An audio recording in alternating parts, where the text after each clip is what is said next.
अस्सलामुअलैकुम, welcome to world facts. दोस्तों, आज की इस वीडियो में हम आपको कुछ ऐसे कीड़ों के बारे में बताएंगे जिनको पूरी दुनिया में बहुत ज़्यादा शौक़ से खाया जाता है। आमतौर पर जब हम अपने खाने में किसी कीड़े को देखते हैं तो हमारे जहन में एक अजीब सा ख्याल आता है और हम इस खाने को फेंक देते हैं। इसके बाद हमारी भूख ही मर जाती है और काफ़ी देर तक हम खाने के करीब भी नहीं जाते। लेकिन हमेशा सभी के साथ ऐसा नहीं होता, क्योंकि साइंसदानों के मुताबिक कीड़ों की कमोबेश 1400 से ज़ायद अक़साम ऐसी हैं जिन्हें इंसान बगैर किसी नुकसान के खा सकता है। इन कीड़ों की 36 अक़साम अफ्रीकी ममालिक में और अमरीकी रियासतों में देखने को मिलती है। इन ममालिक में लोग रेंगने और उड़ने वाले जानवरों को भी खाना पसंद करते हैं, लेकिन हमारे ममालिक में ऐसी चीज़ों को पसंद नहीं किया जाता।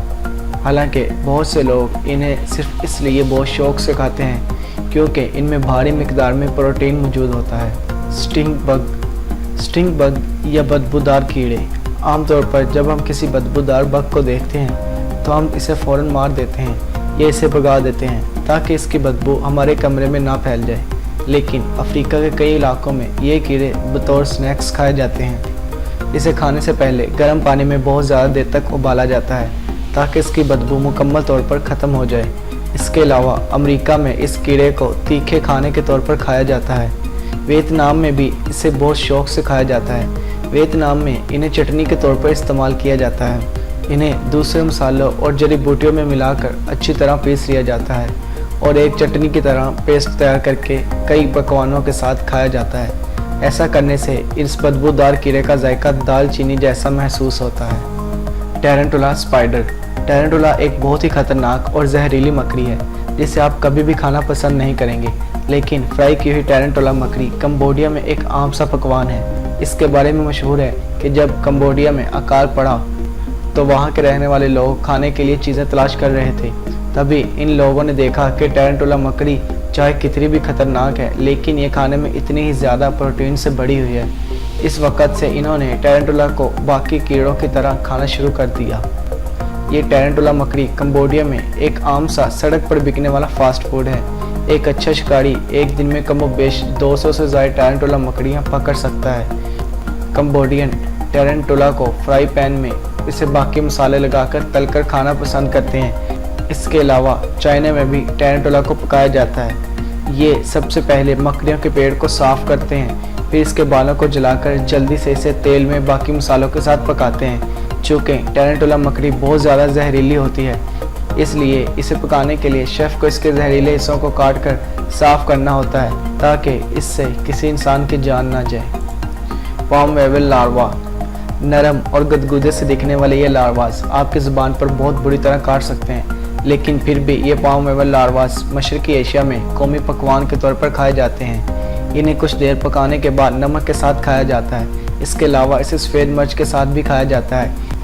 इन्हें खाने वालों का कहना है कि इन्हें गर्म पानी में उबाल कर खाने से मलाईदार गोश्त का जायका मिलता है, इसलिए खाने की शौकीन अफराद इसे बड़े मज़े से खाते हैं। पाम वेवल लार्वास को ज़्यादातर तलकर या ग्रिल्ड करके पकाया जाता है, लेकिन आपको बताते चलें कि इनमें इतनी ज़्यादा चर्बी होती है कि इन्हें तेल के बगैर भी फ्राई पैन में आसानी से पकाया जा सकता है। इन लार्वास को खाने का एक बहुत बड़ा फ़ायदा ये भी होता है कि इनको खाने से कुदरत को किसी किस्म का नुकसान नहीं होता, क्योंकि तार के दरख्तों को अंदर से खाकर खोखला करके आहिस्ता आहिस्ता करके ख़त्म कर देता है। इन्हें खाने वालों का कहना है कि इन्हें खाकर ये तार के दरख्त को इनसे बचा रहे हैं। स्कॉर्पियंस।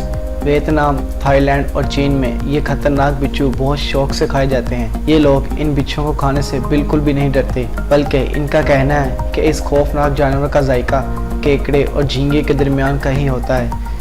इनमें बस इतना ही फ़र्क होता है कि केकड़े और झींगे आपकी जान नहीं ले सकते।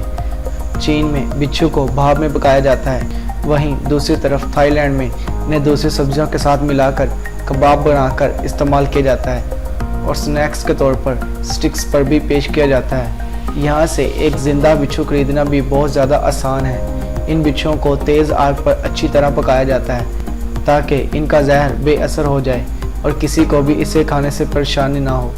टर्मिटी। जहाँ कुछ अफराद को ये नहायत ही वाहियात पकवान लगता है, वहीं दूसरी तरफ ये कुछ लोगों के मजहबी खानों का हिस्सा है। दीमक इस वक्त पूरी दुनिया में ही मौजूद है और आपको ये जानकर शायद हैरानगी होगी कि इन दीमकों की कॉलोनी से हर चीज़ खाई जा सकती है। यहाँ तक कि इनके अंडे भी।